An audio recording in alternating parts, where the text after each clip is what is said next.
The Senate on Thursday passed the Republican-backed budget resolution, which calls for up to $1.5 trillion more in deficits over a 10-year window and takes a necessary step toward passing big tax cuts.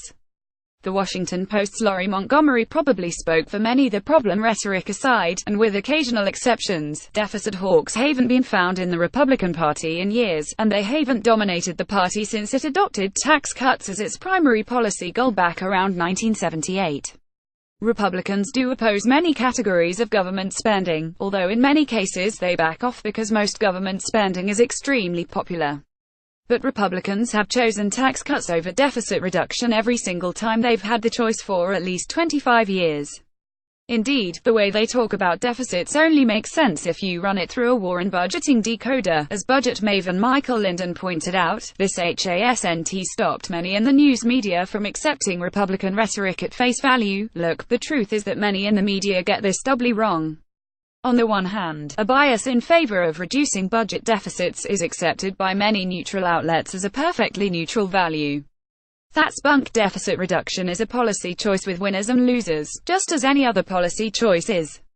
And on top of that, they invariably assume Republicans are the party of fiscal conservatism even though they haven't been for some 40 years, and assume Democrats are the party of big deficits even though they've been against them since at least 1982. Democrats to support Keynesian policies to expand deficits during hard times and contract them when the economy is doing well. Is that fiscally conservative? Perhaps not. But Democrats have supported deficit reduction packages even if it forces them into spending cuts and tax increases they don't like, have funded new programs they propose, and have supported pay-go budget rules that force offsets to new spending or lower taxes.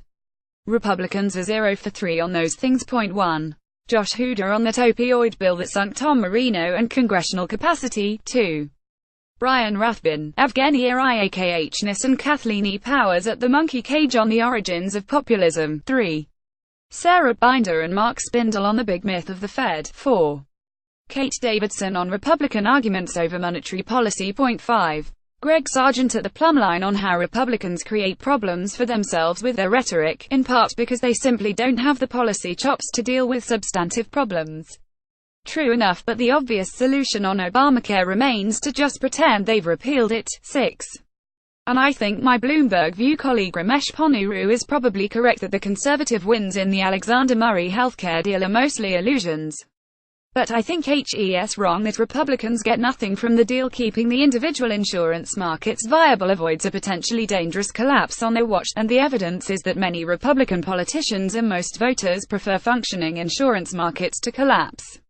Which is why Republicans aren't getting much else in this deal. They want what Democrats want: get early returns every morning in your inbox.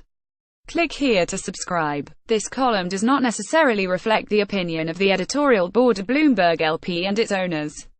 To contact the author of this story, Jonathan Bernstein, at jbernstein62@bloomberg.net, or contact the editor responsible for this story, Brooke Sample, at bsample1@bloomberg.net.